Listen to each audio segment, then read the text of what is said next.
course it's Hey everyone, welcome back to another podcast. We're back and Tim's wearing an Angel's hat. yeah. I figured I still have mine from when we went to that really game. when we went. Yeah, I think Steven probably has this too. Oh, I'm That was sure. great. Wouldn't Steven go gung ho? He bought a jersey hats and remember he was like because that's the first time he had been to a baseball game if I remember right or something like that. I Well, can't remember. something like something or at least like definitely in the States or whatever. Those were good times, Yeah, man. Those were too really good bad. times.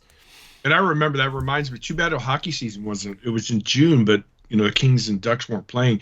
But remember we were at Staples Center right outside of E3, and I told you guys next 5 years, with the next 5 years, the Kings are going to be hosting the Stanley Cup. And I think I even probably joked and said they're going to win. And guess what they won? 2012. Less than 5 years later, they won their first cup. I told you. You guys probably laughed at me. Love it. Laughed at me like, Well, it's okay, man. We haven't won the cup in so long now. It's yeah, so but you sad. guys have the most. Actually, not only that, I think you still have the most in all franchises too, I right? Or think something so. like that. Yeah, I think so. It's So yeah, sad. Montreal. Yeah, I know. It's Actually, the last time Canadian team won the Stanley Cup was in '93. it's So just it's so sad because like a couple of years back, like man, we when we you beat the got Pens close. and stuff, I was Yeah, like, you got oh close. man, oh man. I talked to Steve. Always kind of, if I remember, he kind of kept it level headed because he's like, I don't want to get my hopes up. I don't want to get my hopes Yeah, up. no, but it was pretty I sick. might be wrong, Steve. I forget. It was pretty sick. Anyways, we're always hoping.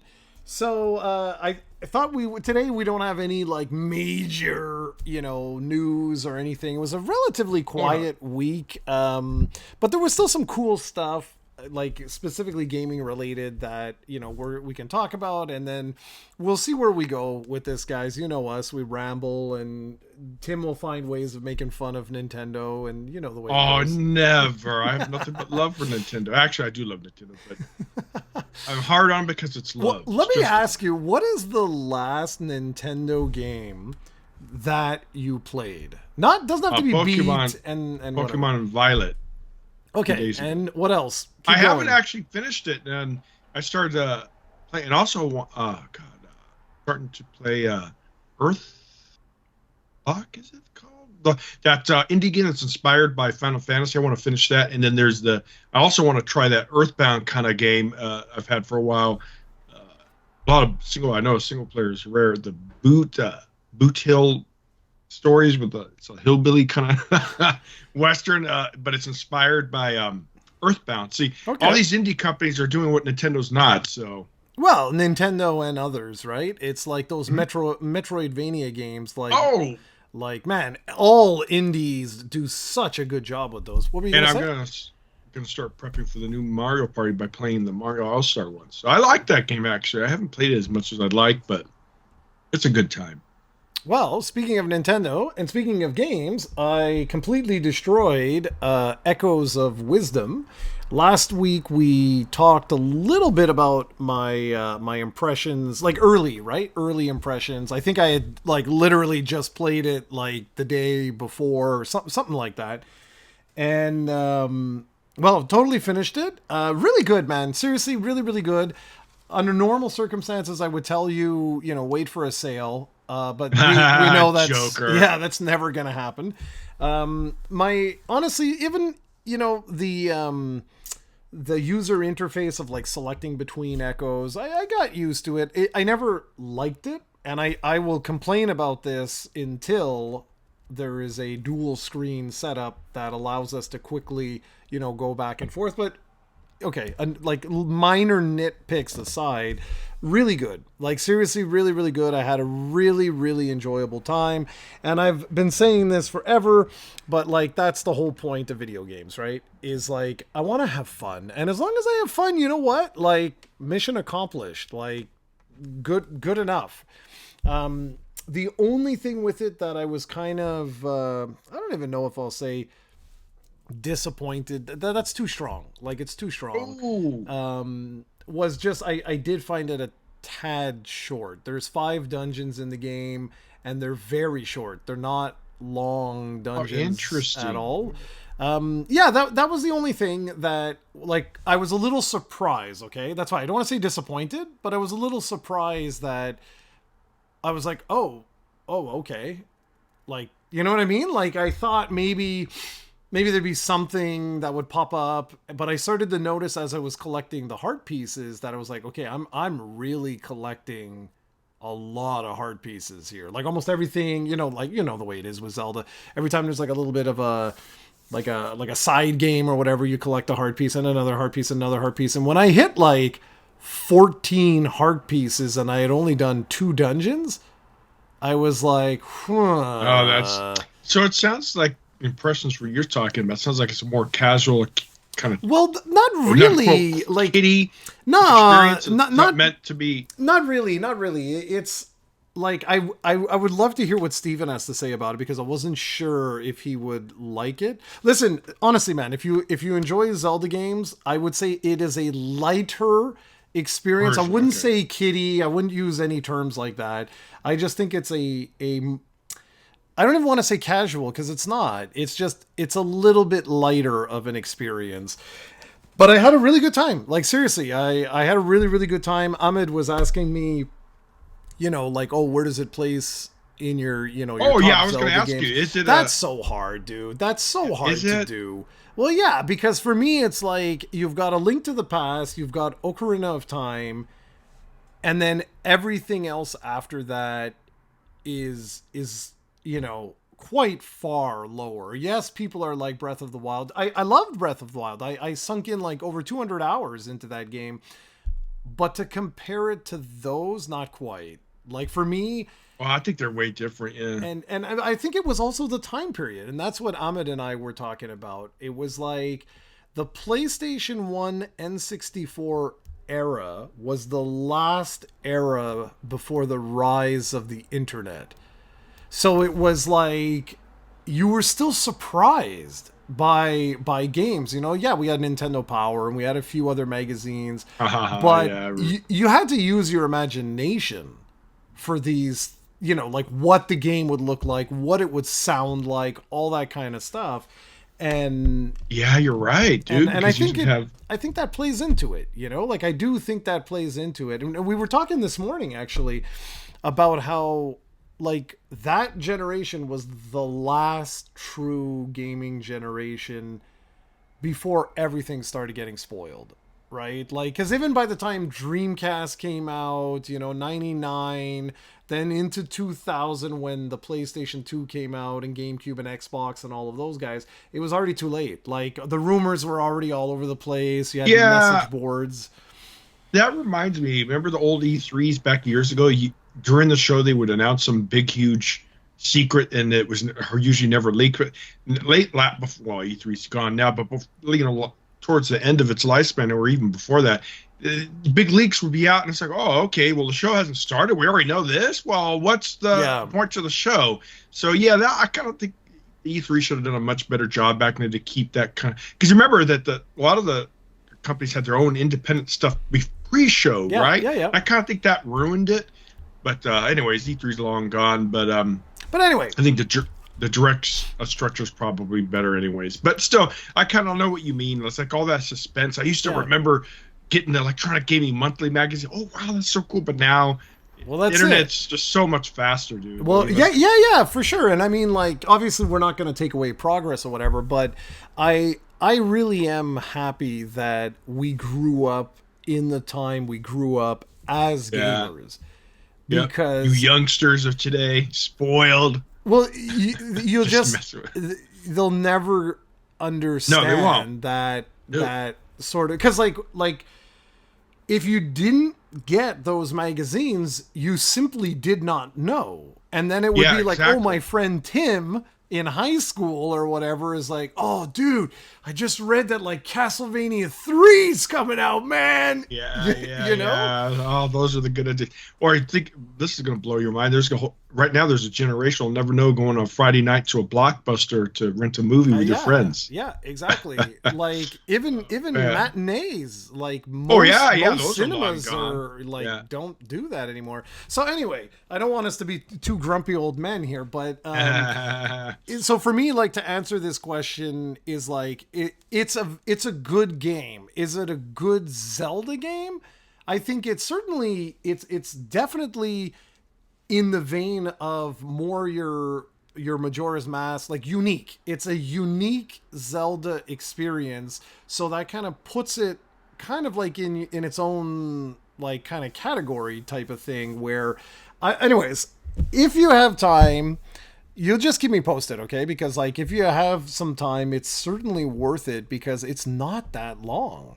Like it's the perfect type of game to just get into. I gave myself over a month and I ended up Yeah. finishing the Wow. whole game in like 5 days. But everything, like I got all the echoes, I got all the hard containers, I got all the, like everything you could do.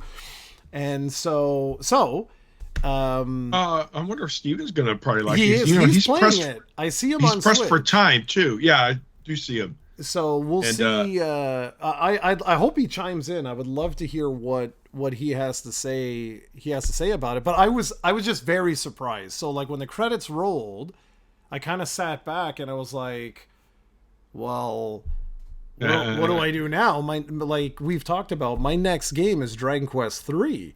That's like November 17th or 14th or something like that. Like that's a long time from now. oh, it'll be here like a snap of a finger. Thinking of which, I don't know what version to get, the Switch or the PC. PC's gonna have better. I don't know if frame rate's even gonna be an issue with that game, right? Oh, dude, don't take It it for might. granted, man. Because look at Yeah, yeah. Octopath Traveler. Like apparently, Yeah, that's true. But I have before. that on Switch. So Yeah, I don't but know. I'll think about it. I'll think about it. Reason is because to me, I think that's kind of like a Switch thing. I mean, the PC. I have so many games on PC. I kind of want to get on the Switch, but we'll see. We'll see. I don't know. We'll see. We'll have to see the Switch review, see how good the performance is. Oh, Because a lot I'm of the sure it's sites. gonna be no, dude. I'm sure it's gonna be okay. For me, it's more like I love trophy stuff and achievements for games like Oh, that. maybe. For Yeah, that, maybe I'll get it. Get it on the. Steam then. well, I already Maybe it's bought. better on Steam because Steam is probably going to be the platform that's going to have least sales compared to the Switch. So maybe it's good.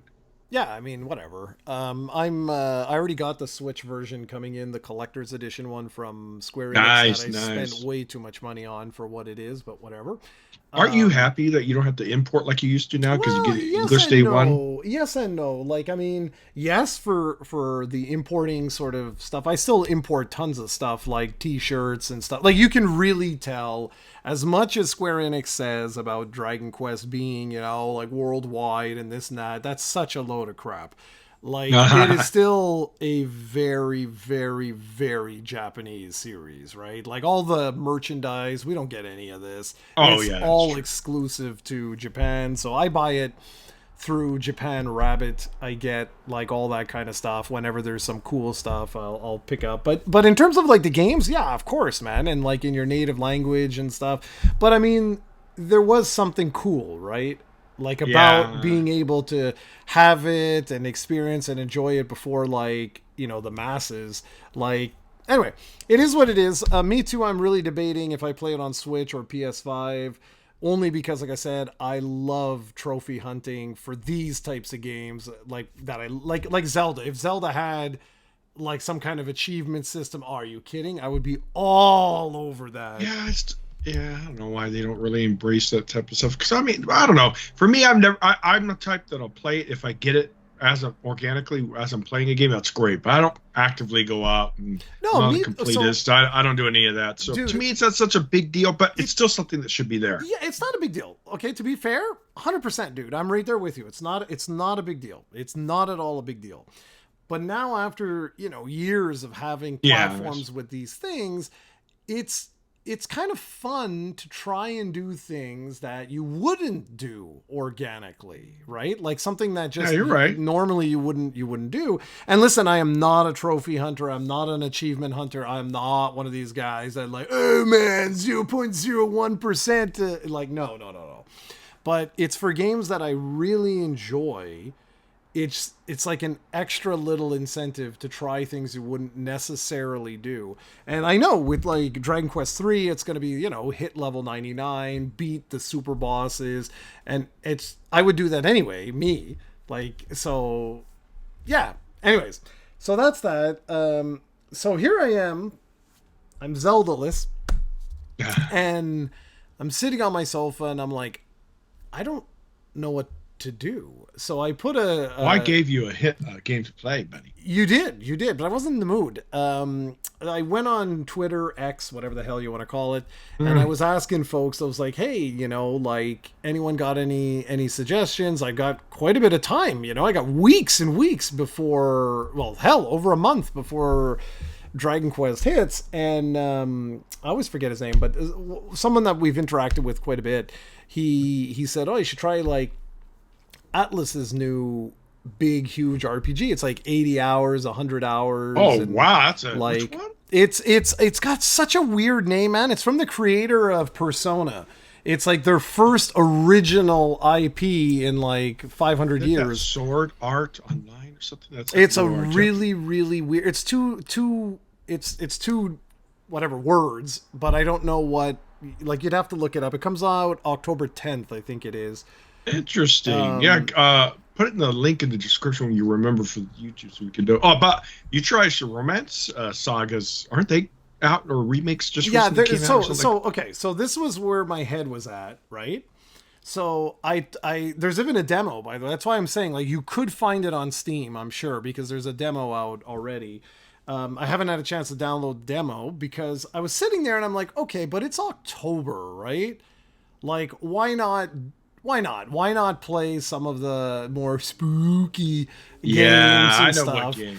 And so I started to look through, Steam, the PlayStation Network, Xbox. I was going through, and there was a real surprise. Well, at least for me, it was a huge surprise hit years ago. We even gave a copy away on the channel, and that was Until Dawn, which was very much like those Telltale games, if you remember. Yeah. Like QuickTime events and things like that. And I remember Sony gave us a copy, and I was really genuinely surprised at how good it was. It was like a campy teen slasher kind of movie where you've got like six friends that go to the cabin in the woods that is like up by a ski, like a closed ski lodge or something like that. And they basically get like snowed in, and there's like some psycho around. There's some supernatural elements as well. And your objective is to survive dot dot dot until dawn. Uh, on that note, there's another game. Once you're done, we'll talk about that. We want to give a prop out this on Steam that's making a lot of noise or actually knows. So go and continue. But Yeah, I'll just, some of I'll that just vein. finish just saying that, like, so I was really surprised with Until Dawn on the PlayStation 4. Fun fact, Cranberry actually won our Until Dawn giveaway. Cranberry rigged, Yeah, right, I know, right? rigged like I've never seen it. So anyways, whatever. And your objective is like, I think it's six friends. I think you have to try and keep all six friends alive until dawn. And so there's 10 chapters, and every chapter is like an hour, and you have to survive 10 hours. And let me tell you, it's next to impossible to do, because every decision you make has a butterfly effect for later on. And that's the whole concept of Until Dawn. Is like, so like you could be doing like a snowball fight, and I shoot a snowball in your face, and because I did that, I pissed you off, that at one critical moment you decide like, yeah, I don't want to spend time with Jarrod, screw that, I'm gonna go in this other room. And because you weren't both together, I end up getting killed. And so That's interesting. but it is Oh interesting. yeah, I remember that. Oh, there was another game that's similar to that too. Well, Like Konami. these guys did a whole trilogy of horror games inspired off this same sort of thing. So anyway, whatever.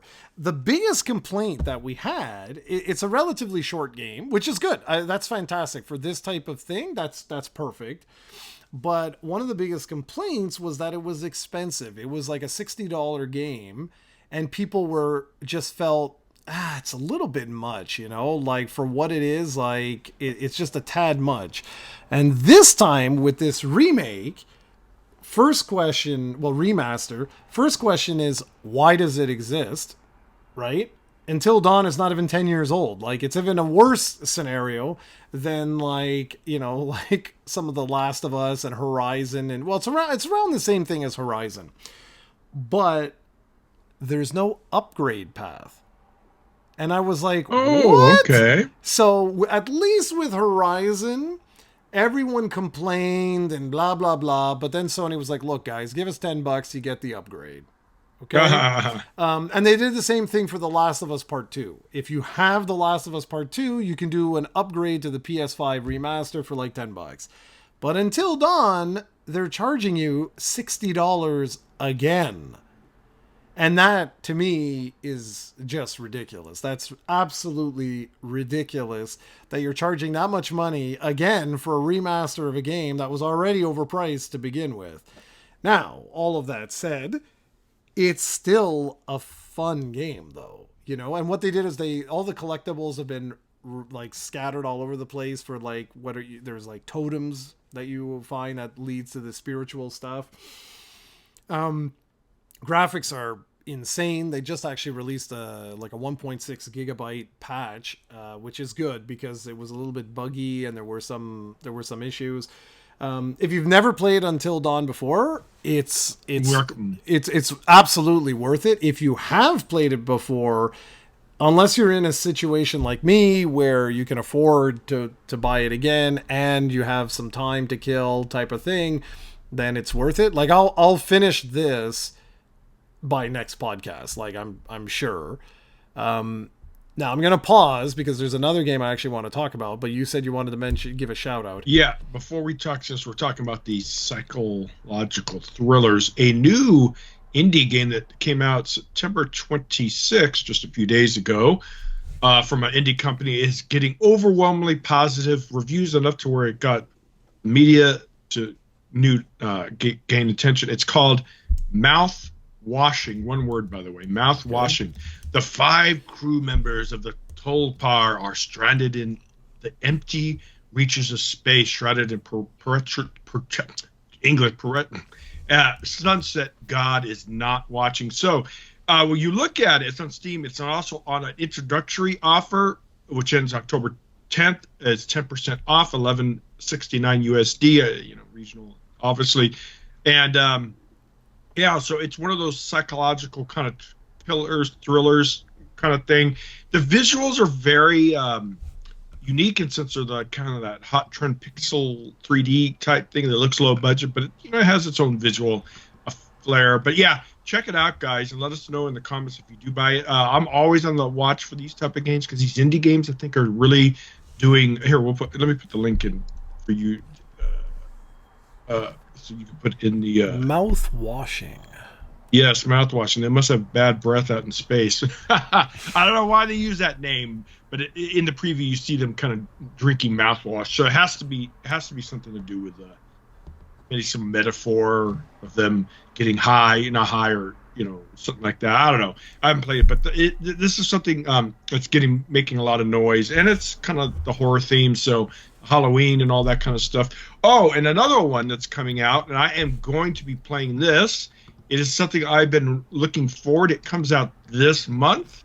It is going to be interesting because the first game is a cult classic.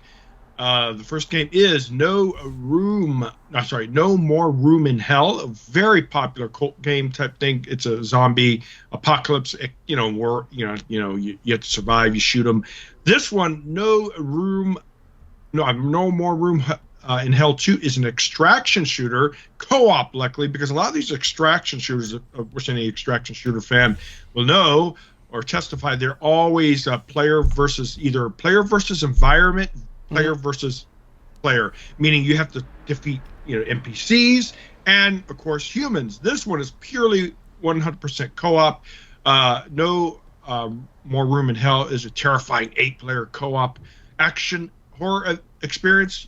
You find your friends in the dark and survive in this dynamic, endlessly replayable zombie apocalypse. October 22nd, 2004. So this is coming up. It's an extraction shooter. It will be early access, so keep that in mind. That it will, have rough edges as well. But if you've loved the first game, which a lot of people do, it's something you might want to pick up. And I love extraction shooters. I do play. I'm starting to play Hunt Showdown now. It's Hunt Showdown 1896, which is player versus environment, player versus player, and that is an unforgiving game. So yeah, this is going to be quite different because now, according to developers, teamwork is going to be critical because zombies are no joke. So that's probably why they didn't want player versus player because I'm thinking, well, plus it's hard to balance too, man. If you have really challenging player versus environment content, and then you have these backstabbing people that are going to kill you, it's going to be kind of hard to balance. It's just like, oh, shoot, let's work together because we're both going to get our ass kicked. So it's glad that you don't have to deal with that. That's something you and I could have fun in, Jarrod. I don't know if you're into that kind of zombie games, but you might be. I don't know, dude. It's just time. Everything is time. There's just not enough time for all of these. All of these. Yeah. I wish. No, cool. All right, that's cool. And because it is October, and like I purposely wanted something quick, right? That was why Until Dawn was appealing, was that it's not that long. Like each chapter is like maybe half an hour, 40 minutes. Like it's really not that long. So you can go through it in like a handful of hours to go through all 10 chapters. Where it gets tricky is the butterfly effect, right? So the idea is it's meant for you to replay 400 times to redo the decisions that you made, and there's something like 50 decisions in the game, and every one of those decisions can lead to another outcome of someone else surviving. So like I'm definitely going to go through it at least once. What I'm trying to do right now is to keep everyone alive. That's the hardest challenge to do. Oh yeah, you're in a good luck with that. I don't think it's gonna happen. Well, thanks. That's great. Oh, maybe, I don't know. So anyways, but next week a game comes out that is on Steam and PS5 that I am very much looking forward to, and it's ridiculous that it's another remaster, but this is not a remaster. This is a complete remake, and everyone is saying it is the best remake. Listen to this, guys. The best remake since Resident Evil on the GameCube. So, oh wow, that's bold words. Yeah, that's bold words, because in my opinion, that still remains the top remake of all time. That they were able to capture what made the original Resident Evil so good, but completely redo all the graphics and everything like that. So what the hell am I talking about? Silent Hill 2. So a lot of people are looking forward to that, by the way. Yeah, man. Silent Hill 2 is, I mean, the reviews are all out, and it's, my God, it's crazy. It's getting like 9s and 10s across the board. Yep. Very, very excited to get my hands on that. So these are great examples of games where I'm not gonna be trophy hunting these types of things. That's not the intention. The intention, I want to play these things till Dragon Quest comes out, and then I'll shift gears to that. But it looks damn good, man. I was watching some videos on it and stuff, and I was like, okay, this looks good. And definitely, 'tis the season. So guys, if you're looking for another, one of these psychological horror games, single player games, like, definitely check it out. And that kind of leads me into Konami. So this is really interesting. We've spoken about this a little bit in the past, about like goodwill and stuff like that. So just in case you don't know, anyone who's listening, every company has a certain amount of goodwill. Goodwill is basically, it's that you can't touch it. It's intangible. It's what you think of a certain company and like what the reputation of that company is and so on. And Konami had, just like Capcom, just like so many, had so much goodwill for years and years and years and years, even during the turbulent times where Japanese developers were going through kind of like a slump, like during the Xbox 360 era. They still had tons of goodwill. I mean, when Metal Gear Solid 5 came out, it was crazy, man, how many sales that had and people losing their minds and everything like that. And then Konami lost their minds. and decided that was it. We're getting out of the gaming industry. We're going to go into pachinko, which are gambling machines in Japan. Basically, we're going to become SNK. And Yeah. I swear to you guys, it was like weeks later or around the same time, SNK announces that they're coming back into the gaming industry. And I literally sat there and was like, what the hell? Am I living in the bizarro world? Like, as much as I am a fan of SNK, and I really am a fan of SNK, they don't hold a candle to Konami in terms of franchises that they have that, you know, that have been popular for like an extra 20 years. Like Neo Geo disappeared, you know, like for decades practically. And SNK was like just a minor player. And now they've come back in such a huge way. They're like trying to bring back as many of their franchises as they can. It's wonderful to see this, like a new Fatal Fury. If you would have told me that 10 years ago, I would have been like, you're on crack, man. Like, man, Fatal Fury. Like, it's That's wild. A classic, right? It's Mark of the Wolves, man, on Dreamcast. Like, that was awesome.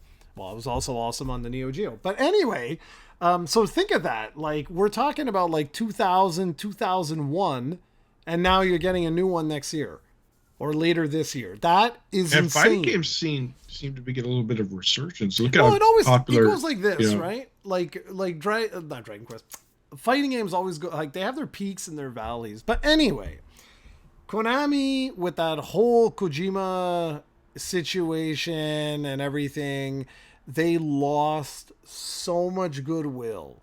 They lost so much goodwill that, you know, all they've been doing recently is packing different games together and selling them as bundles. So you had the Castlevania stuff, you had the Metal Gear Solid stuff, you had the Silent Hill stuff, and they've all been like lukewarm. And that's partly because a lot of the job that they did, the porting job, hasn't been great. And the other is it's got to do with this goodwill.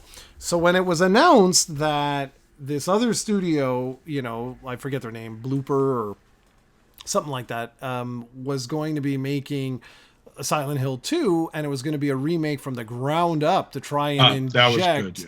to try and inject, you know, like something into the franchise that's been dormant now for years and years and years. It was met with a lot of skepticism, like especially when gameplay was shown.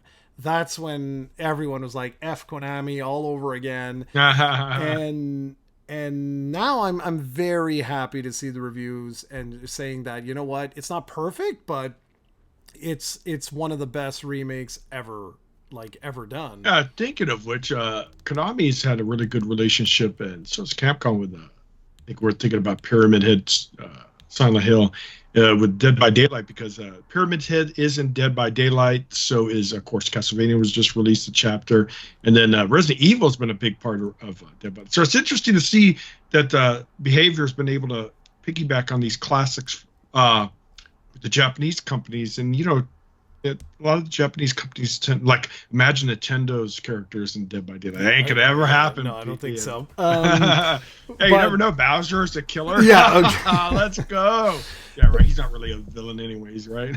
But the thing is, like, I'm curious to see this, because, like, if this performs as well as, you know, like, if it performs as well as these reviews are you know, basically like highlighting it and saying like it's a fantastic game, next year we have Metal Gear Solid Delta Snake Eater, which everybody is like, I can't wait for that. Me too. I know it's another remake, I know, but, you know, that would be two critical and commercial hits on their hand. Like, guys, I just want to see Konami back, okay? Just like Capcom, just like Square Enix. It's unbelievable to me that we have not had a new mainline Castlevania game in ages. Like, literally ages. We had Netflix specials. We had, and they were so critically well received, and still nothing. from that. There was a couple, like like you mentioned, there was a couple of like tie-ins and stuff like that, but it's not the same. It's not the same thing, and it's just I really hope, because Konami is one of mine, like is one of my favorite publishers. Like I used to love when you saw that logo, you knew you were in for a good time, and I still do not understand what happened, because they didn't have the same problems that a lot of other Japanese developers did, because they had a lot of Western developers.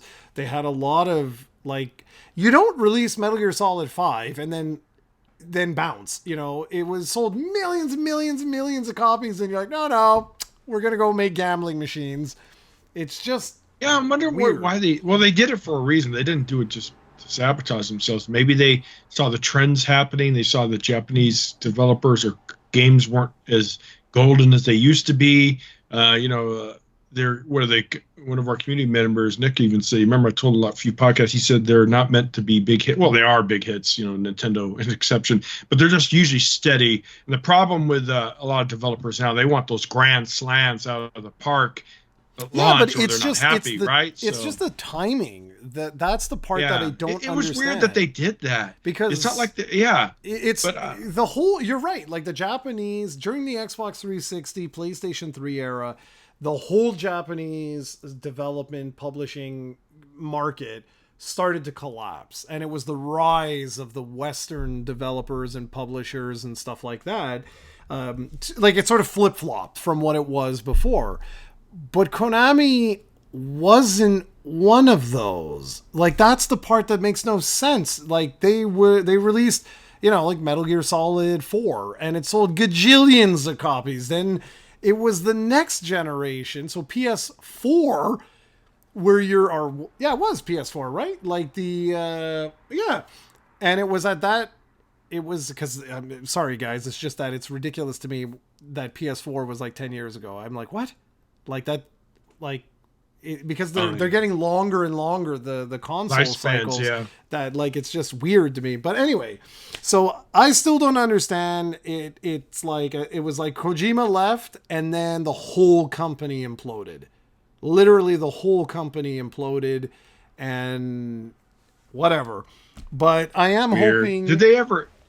No, they never. I know they had executive management that was new. I know that. But we never really did get to the bottom. They never interviewed them, like, hey, why you guys? Yeah, they would never talk about like all the details. Interesting. Yeah, it is interesting. And anyway, I am hoping that we see a resurgence. I'm hoping these games sell like gangbusters, so that hopefully there's hope. Yeah, like Jesus, man, I want Solid Snake back. Like, I know that Kojima is not there. I get it, but like, man. Like, you could still do so much. And if I'm so fed up with the remakes, man. Like, I get it. You're going to get... I know. Yeah. And it's... I know, I agree with you. Remakes are annoying. It's like, I don't mind you doing a remake of a game like Silent Hill 2 if it's going to give us Silent Hill 17. You know what I mean? Like, if you're now, because of the success of this, if it performs well commercially, are you going to give this developer the keys to make a new Silent Hill? And if the answer is yes, then I'm all for it. Then you get the double thumbs up. Let's go. Like, let's kick some bahookie. And it's the same thing with like Metal Gear. I know Metal Gear is a little different because it's been Kojima-san's brainchild since day one, so maybe that one is a little trickier to make a new one, because the fans are going to be, oh, how could you do this, and blah blah blah. But I would love like a complete reimagining of Metal Gear. The original Metal Gear would be the MSX one. That would be awesome, because that would be almost a completely new game, and listen, worst case, suck up your egos and call Kojima. He has his own studio. You know what I mean? If it's like, could you just imagine the press that would be all over that if it's announced? Like, I can already picture that, where you'd see a black screen and it would be like Kojima Productions presents, and you get Metal Gear Solid 6, people would literally lose their shit. Like, people like me. Like, I would just literally... Like, right there, you're guaranteed 10 to 12 million sales. And so I don't know. I'm really hoping they can get that... They can get that sorted, because it's really... it's sad. It's just so sad to see. Like, I would love, like, a smaller team at Konami to tackle Gradius. Oh, you know? man, that's a classic. Yeah, like, where are all our spaceship shooters? We haven't had any... What about another great Contra? Yeah, those are kind of, I think that people are sleeping on those kind of... I don't think a lot of indie companies do some I haven't shooting even games. that though, dude. Like, I haven't seen like a really good shooter in a long time get mainstream press. Even like twin stick shooters, right? Like, they were all the rage during the 360, and then it just fizzled out. Like, it's wild to me. Anyway, so all of that, I'm really hoping Silent Hill 2 performs well, and we'll see. And the last thing, at least on my side, that I just wanted to touch upon, because I'm sure people have heard about this, Dragon Quest 3, Yuji Horii, basically being there's a lot of misquoted and misrepresented about censoring Dragon Quest 3. And I just, what I wanted to say about this was, I can't believe that this subject was even raised, and the reason why, it has nothing to do with male, female, body types, or anything like that. It's someone on Twitter did this, and I just thought it was so relevant, where it was like, you see the sprite, the original sprite, and the guy circles it, and he's like, is this seriously what we're talking about? And it was like 2 pixels of skin color. Like, you can't even see anything, you know? So anyways, but there's a larger conversation there about censorship and all of this. And it is interesting, because on our wonderful planet, you do have different norms. So I'll take your glorious country. So in the United States, and Canada too, to be honest, but we'll just pick on the States right now, because why not? You keep looking. What's going on? What are the dogs doing? I don't know if you guys can hear. No, we can't hear. We can't hear. Okay, cool. There've been bad boys over there. No, but we hear nothing, so don't worry. All right, good. Yeah, so like in the United States, violence, in particular gun violence, is totally acceptable. You can be 2 years old and see people shoot each other, and like, yeah, that's fine.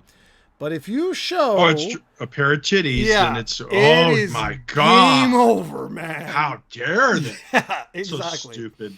Yeah. But go over to Europe, and it's literally, you will have topless people in commercials. Yeah.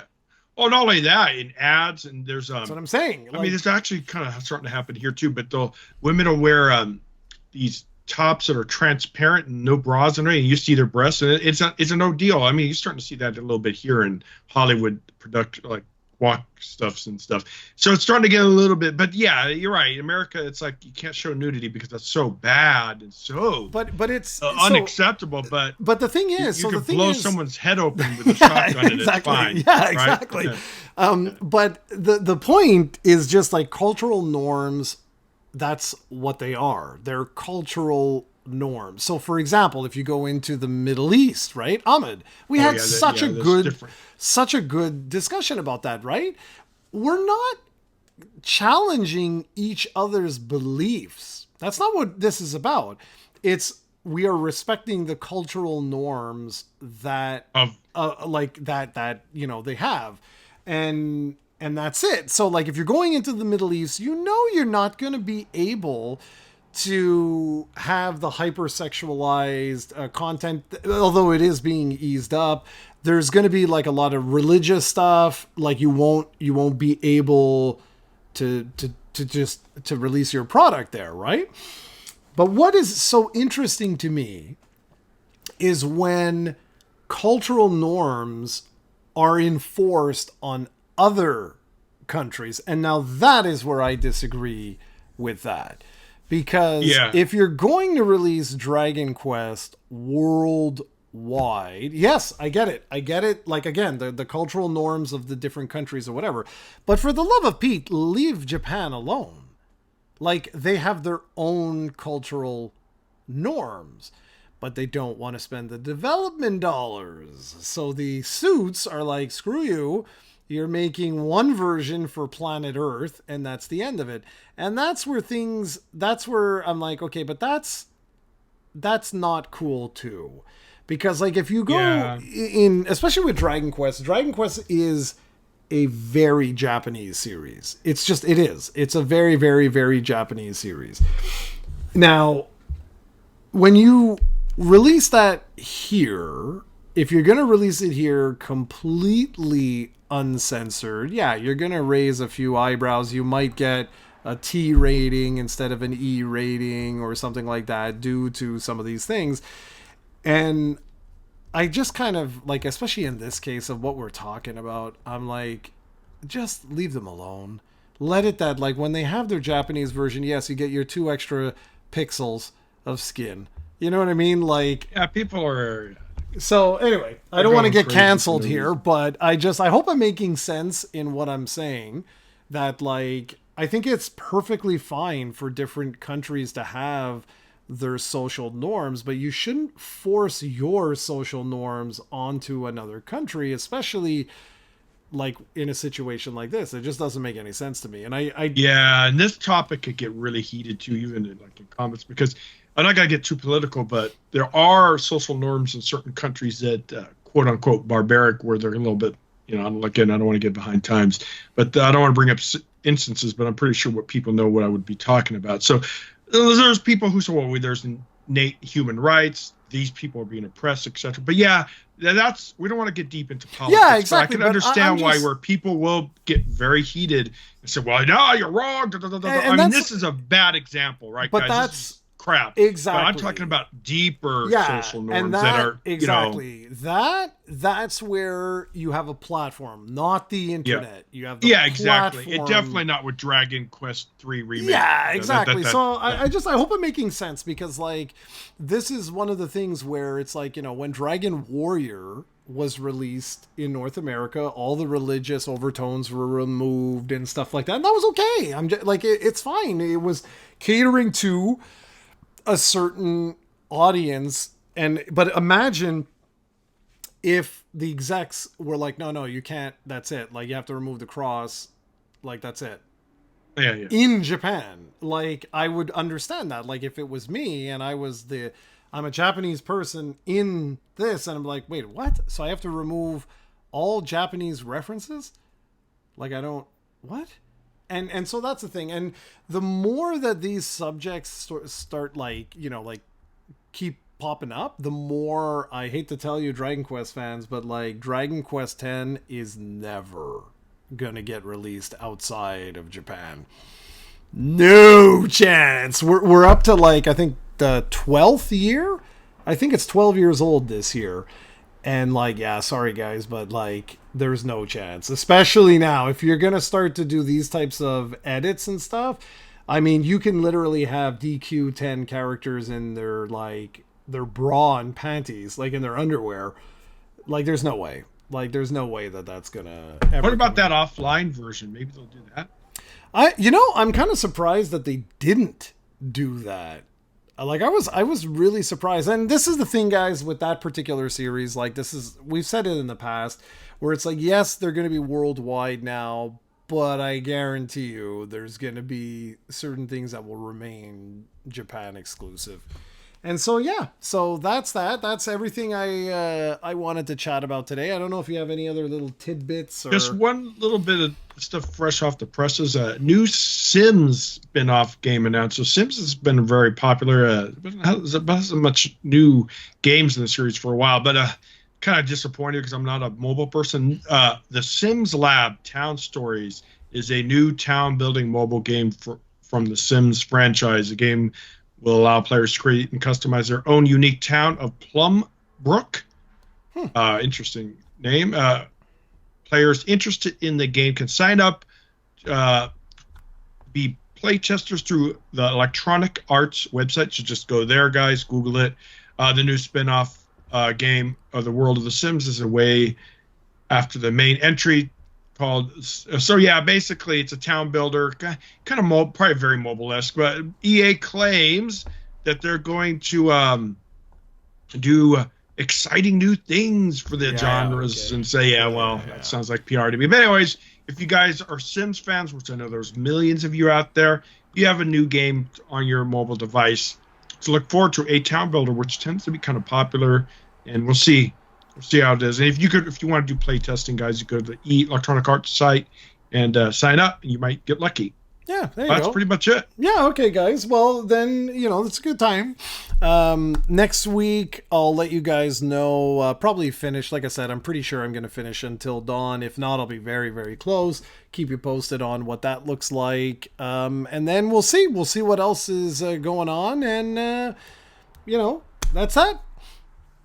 That's it. All right. And let us know if you guys try Silent Hill, No More Room in Hell 2, and Mouth Washing. If anyone tries that indie game, let us know, because we'd like to hear your feedback. Yeah, I'm curious. I watched a trailer. It looks really messed up. So I'd be curious. It's one of those weird kind of you're on an acid trip type. But it's getting huge, good reviews. So that's an indie company. So kind of always want to support the little guys, because they're kind of the saving grace of gaming right now, right? If you think about it. So. Yep. All right, people. So we'll catch you next week. Thank you so much for watching, and we'll be back next week. Take care, guys. See you next time, guys. Ciao.